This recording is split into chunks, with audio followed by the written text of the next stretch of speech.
अर्चनी वंदनीय संत समाज, सम्माननीय श्रोता बंधुओं एवं श्रद्धा मूर्ति देवियों, यह गांव ऐसा है जहां पर गुरुदेव जी के कई कार्यक्रम हो चुके हैं और ये क्षेत्र ऐसा है, इस क्षेत्र के कई गांवों में गुरुदेव जी का और अन्य संतों का आना जाना बहुत पुराने, बहुत पहले से लगा हुआ है। इससे आप सब पुराने सत्संगी हैं, ज्ञान की बातें जानते हैं, सत्संग की बातें जानते हैं, फिर भी बार बार सुनते हैं, फिर भी बार बार हम संतों को बुलाते हैं और उनसे कुछ सुनने की चेष्टा करते हैं।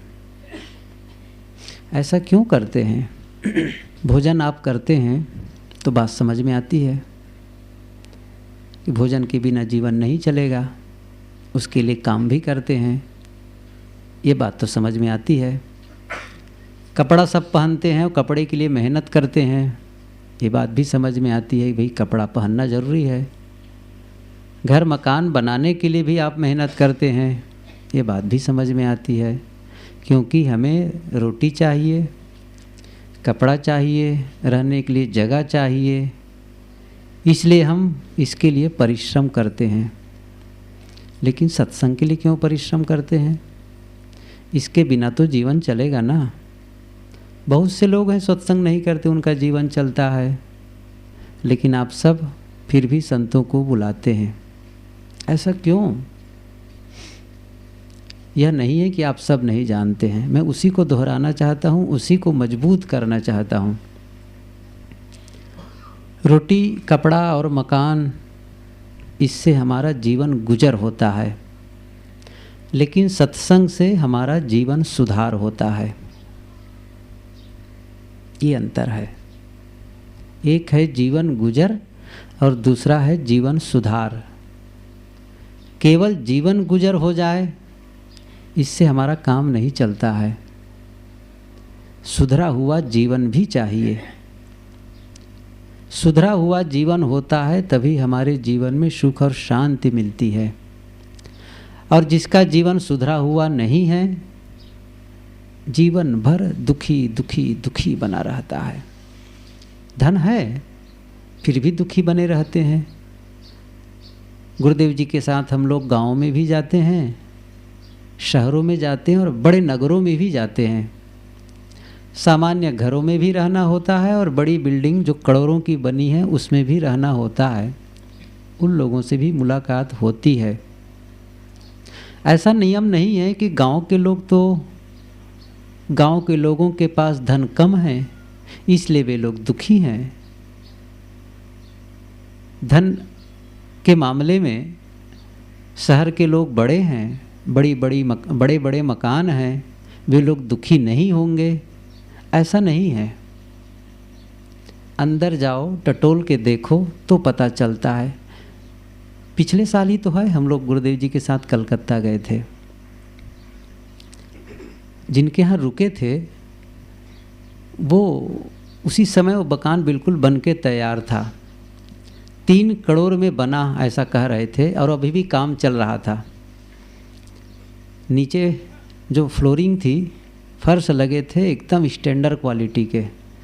उसका बाथरूम इतना बढ़िया था कि मैं अब क्या बताऊं उसको, सब कुछ बढ़िया। गाड़ी खड़ी है, सारी व्यवस्था बढ़िया, फैक्ट्री है, कई भाई हैं, अलग अलग सबके मकान हैं। लेकिन लिफ्ट, हाँ ये चाहत बताना ही भूल गया कितना, एक नीचे और सेकंड फ्लोर जहाँ हम लोग रहते थे, फिर एक और रहा जहाँ वो लोग रहते थे, बीच में लिफ्ट लगा है। बताइए, 2 ही, एक भाई, बड़ा भाई और एक अपना रहते थे, 2 भाई रहते थे। और जिसके जो बुलाए थे हम लोगों को, वो गुरुजी के शिष्य भी हैं। उनका एक लड़का एक लड़की और उम्र 50 से कम है। अभी लिफ्ट है, मतलब आप सीढ़ी से जाएं चाहे लिफ्ट से जाएं, इतना महंगा वो बनवाए। लेकिन दोनों में जो पति और पत्नी, इसमें इतना संघर्ष। पहले तो दोनों में प्रेम, लेकिन पहले से चलता था।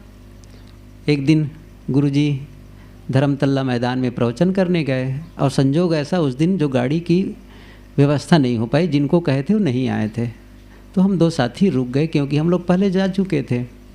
उस समय प्रेम प्रकाश जी जीवित से, उनसे मिलना भी था।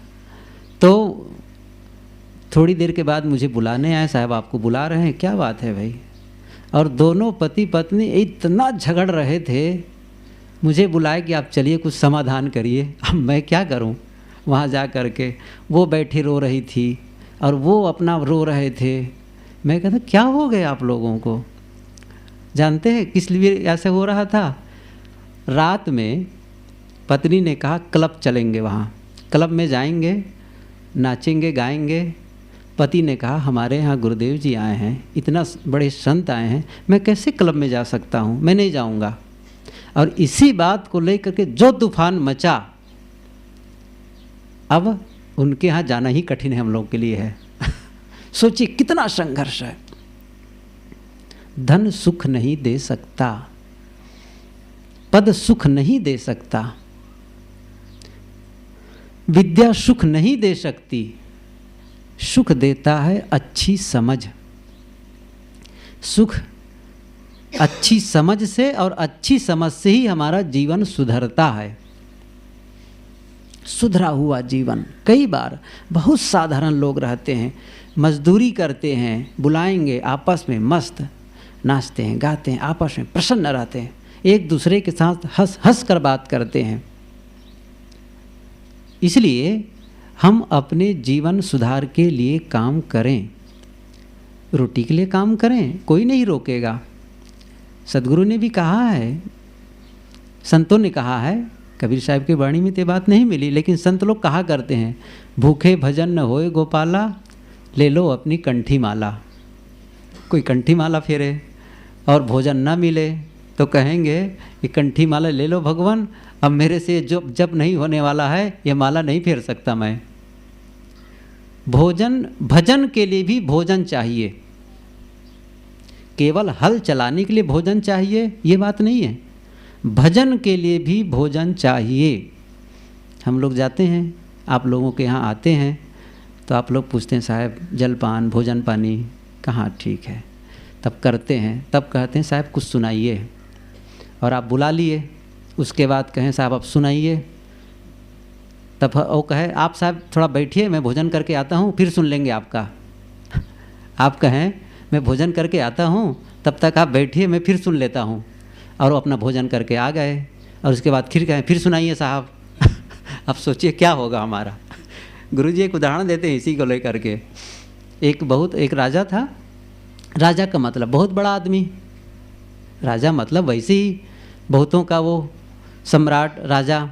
तो एक बड़ा सा भवन बनाया, म्यूजियम जिसे कहते हैं, संग्रहालय, उसमें देश विदेश से सामान मंगा करके उस वहाँ सजाया गया था उस मकान को, और बहुत बढ़िया बनाया था। वो उस पूरे इलाका पूरे राज्य में वो विलक्षण मकान बनाया था, भवन बना था। तो एक महात्मा को बुलाए कि नहीं, महात्मा आ गए कहीं से भ्रमण करते हुए, उनको कहे महाराज जी आप आए हैं, बड़ा अच्छा लगा, आइए मैं आपको अपना भवन दिखाता हूँ जो अभी नया बनवाया हूँ।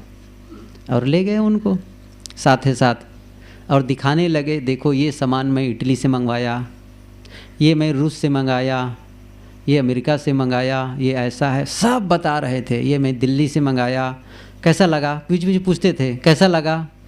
अब क्या करते, ठीक है भाई। महात्मा जी चुपचाप देखते रहे, दिखाते करीब 2-3 घंटे तक वो पूरा घुमा घुमा कर दिखाए, और एक एक चीज़ को बताते रहे, एक एक चीज़ के बारे में बताते रहे।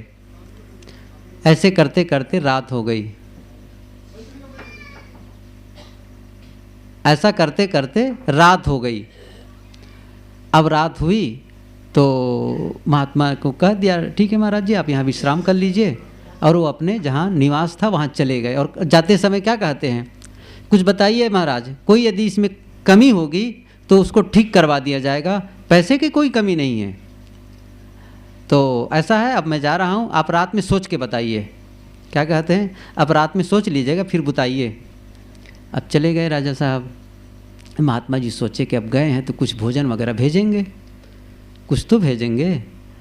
तब देखे 9 बज गए, नहीं भेजे। थोड़ा और इंतज़ार किए 10 बज गया, कोई नहीं पूछने आया भोजन पानी। अब महात्मा जी कमंडल में पानी रखे थे, पिए और सो गए। सुबह हुई, काफ़ी देर हो गई, 6, 7, 8 बज गए। फिर आ गए राजा साहब और आते ही क्या पूछते हैं, महाराज जी रात में कुछ सोचे? क्योंकि अब महात्मा की जाने की बिल्कुल तैयारी हो गई थी। अपना कमंडल रख लिए थे और फिर अब बिस्तर बांध के चलने की तैयारी थी। अब चलूँ भाई यहाँ से। तो उतने में आ गए राजा साहब। कहते हैं क्या था महात्मा जी, रात में सोचे कुछ? आप तो जा रहे हैं, अच्छा कोई बात नहीं, आप जब जाएंगे ना तो वहीं से कुछ बात ख्याल आ जाए, पत्र द्वारा मुझे सूचित कर दीजिएगा। महात्मा ने कहा कि ये भवन तुम्हारे सिर पर रहे, रात भर हम भूखे मरे, एक रोटी नहीं पूछे और भवन के बारे में प्रशंसा करते रह गए, कौन सी बात है? मैं ये कह रहा था, रोटी के लिए, भोजन के लिए, काम करने के लिए कोई नहीं रोकता है। बाल बच्चों के पालन पोषण के लिए कोई नहीं रोकता है। कोई रोकेगा कैसे? आप अपनी जिम्मेदारियों को न निभाएं, ये भला कोई कहेगा? सब अपनी जिम्मेदारी निभाएं। कई बार ऐसी बातें होती, लोग कहते हैं तो क्या महाराज हम अपनी जिम्मेदारी छोड़ दें, केवल भजन में लग जाएं? आपका कहना वैसा, हमारा कहना वैसा नहीं है। आप जिम्मेदारी खूब निभाइए, लेकिन जरा कभी यह तो सोचिए, क्या आप अपने जीवन को निर्बल बनाने की जिम्मेदार नहीं हैं? आप अपने जीवन को सुंदर बनाने का जिम्मेदार नहीं हैं? वो जिम्मेदारी किसकी है? आपका जीवन सुधरा नहीं होगा तो फिर आपका परिवार सुखी कैसे होगा? आप ख्याल करिए, घर के सारे लोग अच्छे हैं, लेकिन एक ही आदमी निकल गए जो शराब पीता है। घर के लोगों पर क्या बीतेगा? एक ही आदमी से उस घर की क्या दशा हो जाएगी? पूरा परेशान हो जाएंगे। घर के लोग भी कहेंगे सब लोग अच्छे हैं, न जाने इनको कहाँ से संगत लग गई, कुसंग में पड़ गया और ऐसा ऐसा काम करता है। सब के सब परेशान हो जाएंगे केवल एक आदमी से। एक आदमी ही, जैसे कहते नहीं, एक सड़ी मछली सारे तालाब को गंदा करती है, ऐसे ही एक में खोट आ गई। देखिए क्या होता है। एक घर का ही लड़का है या घर की लड़की है, उसका चरित्र खराब हो गया, किसी लड़के के साथ किसी लड़की के साथ गलत संबंध हो गया। अब घर का जो मुखिया है, अभिभावक है, पिता है, वो अपने ही बच्चों की गलती को लेकर के कितना दुखी है, कितना क्लांत है। जब बेचारा वो गांव के गलियों में निकलता है तो सिर झुका के चलता है। लोग उनको व्यंग करते हैं, बात बोलते हैं, वो बेचारा चुपचाप सुनकर जाता है, खून की घूंट पी करके। सुधरा हुआ जीवन यदि हो जाएगा, ये नहीं है कि आप रोटी नहीं मिलेगी, आपको कपड़े नहीं मिलेंगे, रहने की जगह नहीं मिलेगी। क्या जिनका जीवन सुधर जाता है वो दुखी होते हैं? उनको खाने पीने को नहीं मिलता है? महात्मा बुद्ध, सब लोग जानते हैं बुद्ध के बारे में, वो राज छोड़ दिए तो क्या वो भूखों मरते रहे? भर्तृहरि राजा थे, राज छोड़ दिए, क्या भूखों मरते रहे? हम लोग माने हुए घर द्वार को छोड़ दिए तो क्या अन्न पानी नहीं मिलता है? कई लोग जब कभी कभी ट्रेन में चलते रहते हैं तो अपरिचित लोग बैठे रहते हैं, तो पूछते हैं अच्छा महाराज कहाँ से आए? बताए यहाँ से आए, वहाँ जाना है। अच्छा तो फिर आप लोग काम धंधा क्या करते हैं? तो बताते हैं भाई हम लोग तो केवल सत्संग वार्ता आपस में ध्यान चिंतन करते हैं। अच्छा तो आप लोगों को खाने पीने की व्यवस्था कैसे होती है? कहाँ से खाते हैं? अब उनको कैसे बताया जाए कि खिलाने वाले इतने हैं कि हम खा ही नहीं पाते, खिलाने वाले इतने मिलते हैं कि हम खा ही नहीं पाते। सुधरा हुआ जीवन में ही सुख संभव है। जिसका जीवन सुधरा है उसी से सुख मिलेगा, और बिगड़ा हुआ जीवन होगा उससे कभी सुख नहीं मिल सकता है। और ये दूसरे ढंग से मैं कहूँ, यदि कहीं से दुख आ रहा है इसका मतलब हमारे जीवन में, हमारे व्यवहार में कहीं न कहीं कमी है, हमने कहीं न कहीं चूक की है, उसी का फल आ रहा है। सत्संग जीवन सुधार की बात बताता है। सत्संग जीवन सुधार की बात बताता है कि हमें जीवन सुधार के रखना चाहिए, क्योंकि हम सब तो चाहते हैं ना सुखी होना। क्या चाहते हैं? सब चाहते हैं कि हम सुखी होएं, शांत होएं। ऐसा कोई है जो ये कहता हो कि नहीं मैं सुख तो नहीं चाहता, मैं दुख चाहता हूँ? शायद कोई नहीं हाथ उठाएगा। सब सुख चाहते हैं। सुख कहाँ रखा है? देखना अपने अपने घरों में जाकर के, फिर से भूल गए होंगे, कहीं रखा होगा, किसी डिब्बा में बंद होगा, खोज लेना। किसी बाक्स में बंद होगा, खोज लेना, मिलेगा। आप कहेंगे साहब हमारे छत्तीसगढ़ में नहीं है, प्रयागराज इलाहाबाद में जहाँ त्रिवेणी संगम है वहाँ है। हम लोग तो वहीं से आ रहे हैं ना, वहीं से आ रहे हैं। और कहीं नहीं, आप गंगा के तट चले जाएंगे, गंगा के तट, और गंगा में स्नान करेंगे, सावधान नहीं रहेंगे,